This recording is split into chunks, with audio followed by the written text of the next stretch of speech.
Sunod po, yung oil. Alam niyo po yung Kambal Barko? Kambal, Anybody? Especially dyan sa may ano? Kambal Barko ho. Yeah, Kambal Barko. Oil smuggling. Dyan sa intelligence natin, nandito ba yung chief na intelligence, Kambal Barko? Yung chief ng intelligence. Kahit na yung natitinda ng baruya dyan sa Batangas, alam na alam to eh. O yung natitinda ng balut dyan sa may POM, alam din to, Kambal Who is the Barko. chief of intelligence? It's issue po sa government. Maging yung barangay tanod ata na Is here, Your pag-alaga. Honor. The chief of the intelligence is here. Is Sige, Mr. Inciso. itetest natin yung chief ng Intel. Yeah. Kanina pinulit kayo, chief ng Intel, ano ang ibig sabihin ng Kambal Barko? At ano ang ibig sabihin ng paihi? Pakipaliwanag lang po. And we're talking about oil smuggling here. Yan natin po, Arlene, para mabusin. Hi. Kambal Barko. Gusto mo change of rules, Your Honor? Would you Madam like to President? move for a suspension? Para mas of the rules, maganda? Your Honor? Sabihin ko, If with the permission, it has to be unanimous. Okay. So, With the with permission has of... to be with the permission of our colleagues, Your Honor. But you can make the motion. Your Honor. Can I call for a 1 minute suspension? Okay. sasabihin ko lang, Thank you.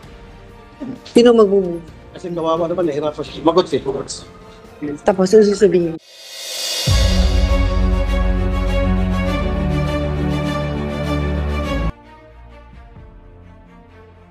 To allow the personnel from Bureau of Customs directly to answer my questions.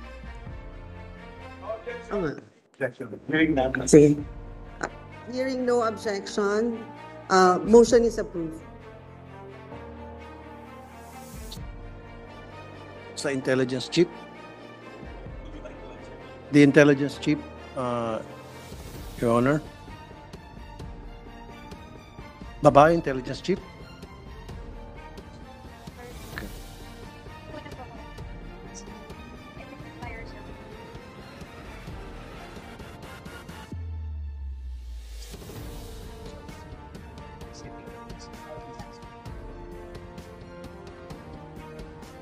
State your name. Yes, good afternoon, Your Honor. You are. Vern Enciso po, Director of the Customs Intelligence and Investigation Service. Bern Enciso. Ang ina-expect ko ay yung general. Uy, ano ba yun? General Juby Max Uy, retired sir, is the Deputy Commissioner for the Intelligence Group. Exactly. Yun sana gusto kong makausap. Nandito ba? Nag-retire na? Hindi Retired po, sir. general. He's a retired general, sir. Yeah, he's a retired general. But I want to talk to him because siya yung nasa top. Sorry, yes, sir. I'm may representing, sir, kasi for the Intelligence Group. meron pa po. mas mataas sa'yo. Siyempre, Yes, sir. gusto ko siya. Yung pinakamataas na. Is he here? We will try to, he's currently now in the office attending to a conference, sir. We will try to call him now, sir, to contact Okay. her. Hindi, kasi may mas mataas sa kanya eh. Gusto ko sana yung kataas-taasan. I don't know if you can answer my questions, but We I will want try our best. my questions to be answered by someone who's higher up. Higher than you. I'm sorry, hindi sa minamata ko yung imposition. Hindi, mas gusto ko sa intelligence group. But anyway, go ahead. Try. Kambal Barko, alam mo ba yon? Sir, the term na kambal barko, sir, I just heard of it right now, sir. Just right now, Yes, sir. I'll tell you what is the meaning of Kambal Barko. Dalawang barko magkapareho. Yung isa tatambay sa laot. Yung isa dediretso sa, say, Port of Manila na merong parehong karga ng 1 million liters of oil. Yung isa may dalang permit na para magdiskarga. Wala naman nakalagay doon kung saan i-diskarga.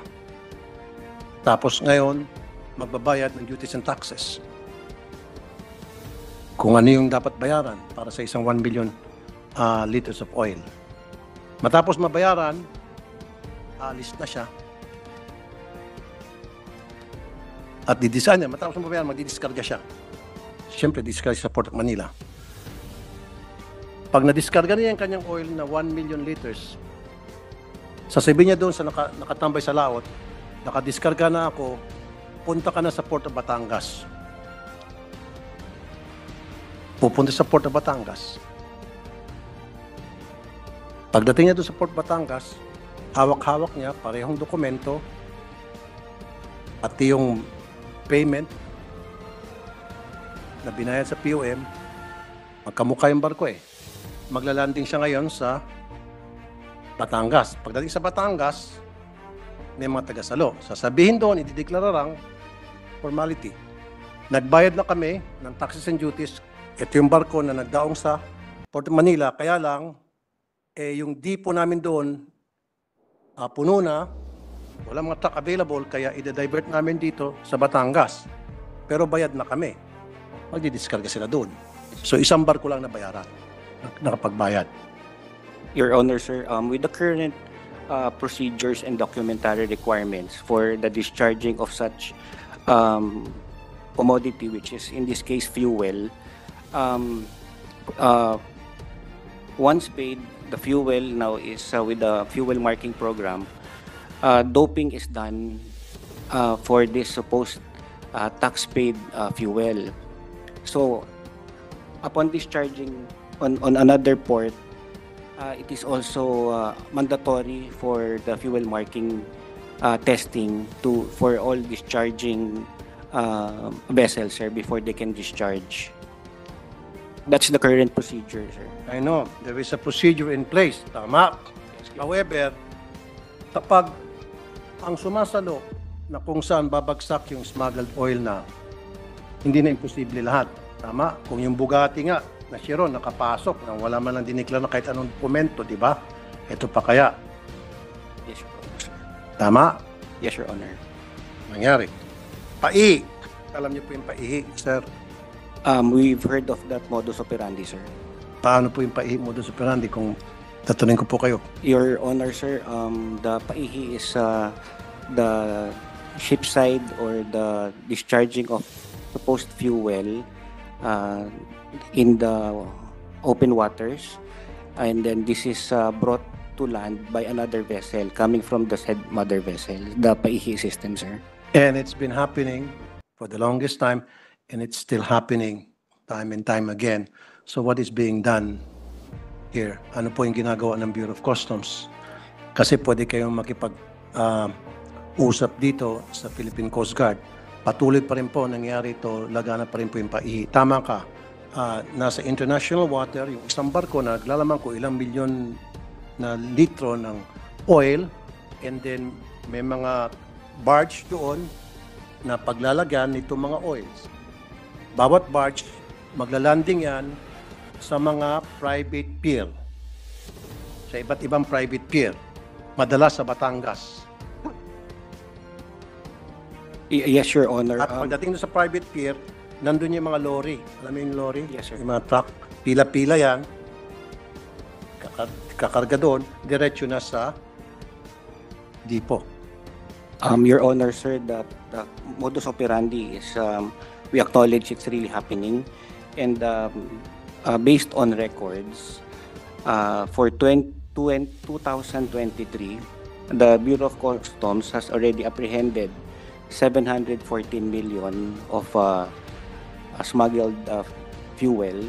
Comparing it from previous years, for 2022, 160 million.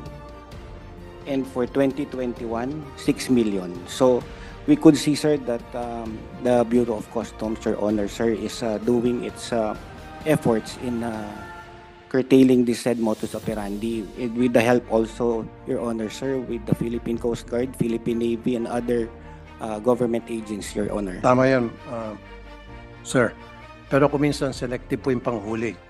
Dahil kailangan talaga magkaroon ng trophy ang Bureau of Customs. Kailangan once in a while, meron silang maipakita sa publiko na meron silang huli. So kung tutusin, parang sinasadya yun. Manghuli kami ngayon, nakapasok na say 100 million liters, manghuli tayo kasi naman lang manghuli tayo ng 1 million to 2 million liters. Regalo na lang yun. Diba? And then, ito pang nangyari. Manghuli.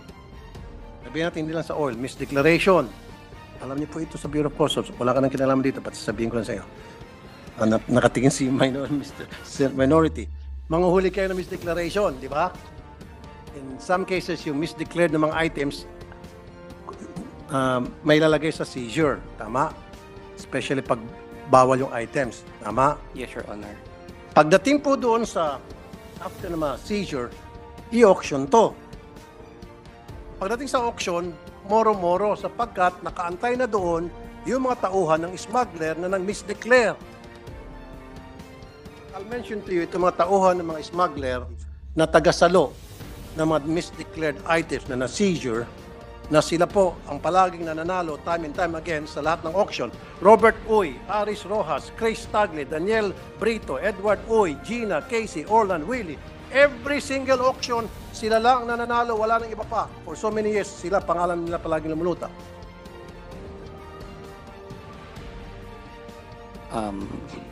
Yes, Your Honor. For the auction seized commodities, this is an open public bidding, and the COA is also on board in witnessing such procedures that Open bidding meaning sinasabi yung amount, parang yung napapanood natin sa mga Discovery Channel na yes, Your 1,500, 1,500, and then 2,000, tataas. I don't think so. Sealed bid to. Ang sinasabi nakarating sa akin information. Naka-sealed. Hindi yung sinisigaw. I don't think so. Kasi kung sinisigaw nyo, then give me a video of that. Na yung sinasabi, 1,000, 5,000, tapos tataas, 10,000, 1 million, 1 million, okay, calling once, calling twice, bong, panalo yung 1 million. Meron bang ganun? Kung meron ganun, I need to see the video. Kasi ang pagkasabi sa akin ng source ko, sealed bidding daw po ito.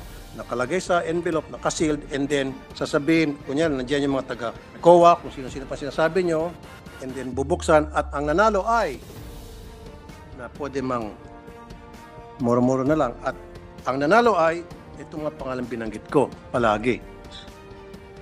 Your Honor, sir, on the said auction, the Bureau of Customs sets a floor price for each commodity. Exactly. And we are also getting such valuation. For example, for rice, we will No, sir. No, sir. Sorry. I have to stop you. consulting. I have to stop you. Yes, sir. Napapaliw ka sa pinag-usapan ng topic. Kasi, ang sabi mo, open bid. Ang sa akin, pag open bid, yung bang isinisigaw, nandyan yung mga bidder, tapos ngayon may nagtatawag, nagko-call, may mga numerong hawak, sabi, okay, 1,000, tataas, 5,000, taas, 10,000, 500,000, 1 million. Pag sinabi, going once, going twice, walang nanalo, walang nag-bid. Ikaw, 357, panalo ka na, 1 million. Hindi ganun eh. Kasi kung ganun, then give me a video na ganun nga. Kasi pagkakaalam ko, sealed bidding. Your Honor, sir, that the procedure that the Bureau of Customs is practicing is what I would mean that it's an open bidding. Everybody's invited to join. Exactly. Everybody, pero time and time again, these are the people na nananalo. Sila lang palagi ang nananalo. Yun yung point ko. Yes, Your Honor. Kaya ang lumilitaw po, moro-moro lang. So dapat, pag sinabing open bidding, kino-call out yung amount. And then, bawat participant may mga numero. Para walang moro-moro. Kaysa naman yung nakasil, and then, syempre, doon sa mga nakaselyo, may check doon, ito check, ito yung mananalo. Pagbukas, panalo si Herodes. Bukas si Poncio Pilato. Bukas si Barabas. Sa isang araw naman si Judas. Sa after 1 week, si Estas. Anyway, Yes, Your Honor. baguhin niyo po yung auction. Pwede ho ba sa Commissioner? Ang gusto ko po, open bidding. Na pag open bidding, kinukall out yung amount at lahat ng participants may mga numero at nang sa gayon, hindi na pwedeng matawag na moro-moro. Pwede ba baguhin natin yung bidding? Your Honor, sir, as per the Commissioner, we will be introducing a new system of the auction wherein we will be having an e-auction, sir. Online na po ang auction. So, if when we mentioned that it's an open bidding, we will be now online. So, Ay, pangit yung, I don't know pero hindi pa rin maganda online. Kasi sa online, kayo lang, pwede kayo mag-usap-usap dyan electronically. Gusto ko open. Dapat yung mga nagbibid, nandyan. Kasi pag online, pwede ka mag-participate kahit ikaw nasa Hong Kong, nasa Beijing, nasa kung saan kang bansa, nasa lupa ng Pilipinas. I want the people participating in the auction, they should be there physically. So para makita natin yung mukha ng mga nagbibid, kung sila ba'y pare-pareho na lang. Dapat nandoon. They should be present.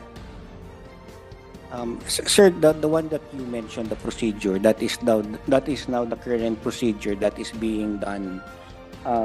It is? Yes. Can I see a video of that? Show me a video. Yes, we will produce, Your Honor, sir. Produce me a video na gano'n nga yung procedure. Kasi yung pinaka-latest source ko, gamit mismo sa committee ng auction, isa doon, nagsabi sa akin, hindi raw gano'n.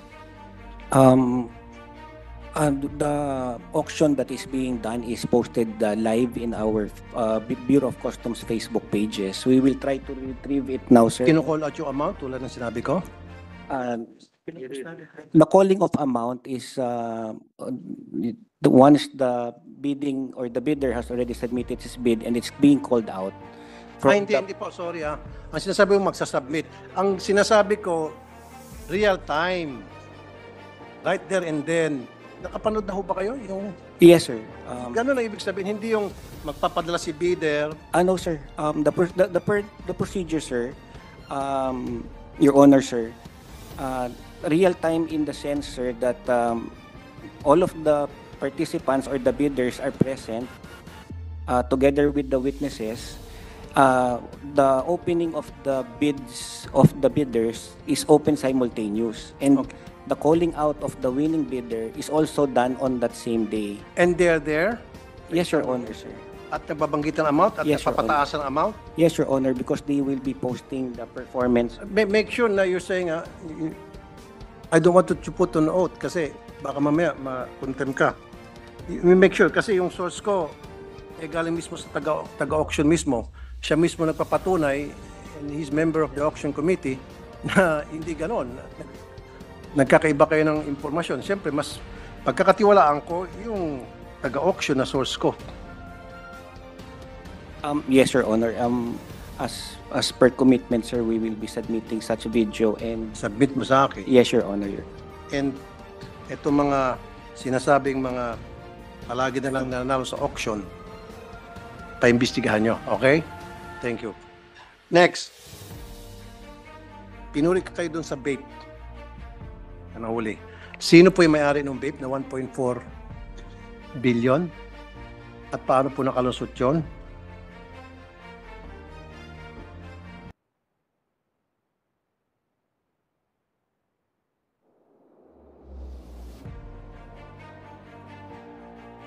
Sir, pwede bang palitan na natin yung si intelligence? Sino bang pwede? Deputy Commissioner? Commissioner? Sinong gusto? Sir, the operations of the vape, Your Honor, sir, was conducted by the Customs Intelligence Investigation Service, which is under my... Okay. Well, congratulations. On the other hand, I need to know the owner of the vape. Kasi hanggang ngayon, hindi pa rin alam kung sino may-ari ng vape. Gayon, nahuli nyo naman na. Di ba? Sino may-ari ng warehouse?